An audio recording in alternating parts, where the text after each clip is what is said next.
देखिए, जो बाप शब्द का अर्थ है वो गरीबों, पिछड़ों को और अगड़े सभी लोग को आगे ले जाने का काम करने का ये शब्द जो है एक व्यापक शब्द है। और उन्होंने बिल्कुल एक अच्छे तौर पे इसका विश्लेषण किया कि हमारी जो पार्टी है सभी लोग को आगे ले जाने का काम करती है। ये गरीबों की पार्टी है, पुअर लोग की पार्टी है।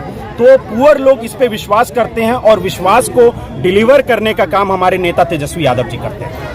इस लोकसभा चुनाव में जिस तरह से माई और बाप का जिस तरह का समीकरण आ पाएगा तो क्या फर्क पड़ेगा? बिल्कुल पूर्ण रूप से फर्क पड़ेगा। आपके जो जितने भी गरीब शोषित लोग हैं, अगर वो हमारे साथ हमेशा से इकट्ठा होकर रहे हैं और रहेंगे भी, और इस बार की जो विश्वास यात्रा जो यहाँ मुजफ्फरपुर की पावन धरती से आज आगमन हुआ है और पूरे प्रदेश में इस यात्रा को निकाला जा रहा है, तो सभी लोग को इस बारे में पता है कि हमें किसके ऊपर विश्वास करना है। माननीय तेजस्वी जी ही एक ऐसे शख्स हैं जिनके ऊपर विश्वास हम लोग कर सकते हैं, क्योंकि अगले लोग तो हमेशा कुर्सी बदलने का काम करते हैं। हमारे नेता तेजस्वी जी ही एक ऐसे शख्स हैं जो कि रोजगार देने का काम करते हैं, पर्यटन को बढ़ावा देने का काम करते हैं, आंगनबाड़ी सेविका, सहायिका सेवी सभी लोग को उनका मानदेय बढ़ाने का काम करते हैं। जो धरातल पे चीजें चल रही होती है उनको नजरों में रखने का, उनको अपने मस्तिष्क में रखने का और उनको डिलीवर करने का काम करते हैं। 17 महीने बनाम 17 साल बनाम 17 महीने का वो काम जिसमें 5.5 लाख नौकरी देने के नाम पर आज तेजस्वी यादव जी ने अपनी हुंकार भरी है। इस हुंकार को कहां तक ले जाएंगे? ये हुंकार कहां तक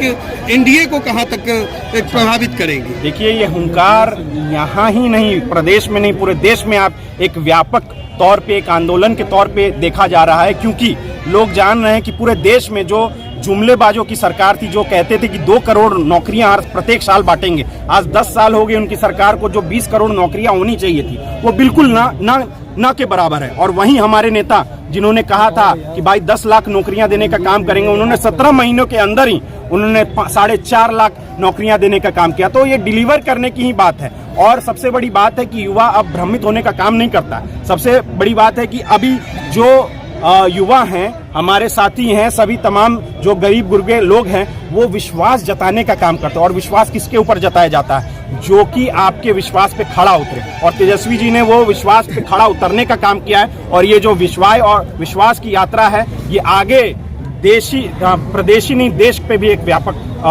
आंदोलन का मोड़ ले। क्या आपकी पार्टी द्वारा फिर से क्या नीतीश कुमार जी के लिए दरवाजा खोल सकती है? जैसा कि लालू यादव जी का बयान आया, फिर बीच में सासाराम के प्रोग्राम के तहत उन्होंने भी ये बात कही, ये कयास लगाए। तो आप ये कह सकते हैं कि पॉलिटिकल स्टेबिलिटी अगर आएगी नहीं तो बिहार का विकास कैसे होगा? पॉलिटिकल स्टेबिलिटी पर क्या कहेंगे? देखिए, ये तो शेष नेतृत्व का फैसला रहेगा।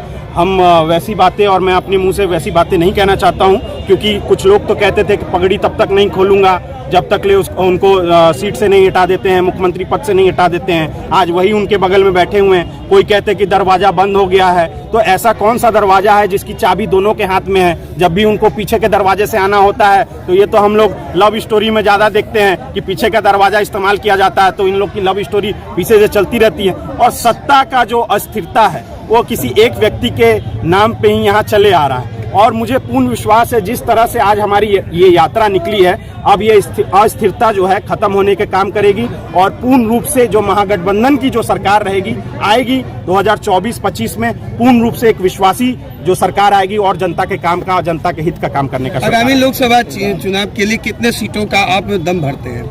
जी बिल्कुल, हमारे जो साथीगण हैं, हम वैसे लोग नहीं है जो अपने साथियों को पीछे कर देने की बात कहते हैं। आप देखते होंगे भाजपा वहीं एक पार्टी है जो कि अपने ही दलों में जिनको रखती है, सहयोगी दलों में, उनको तोड़ने का काम करती है।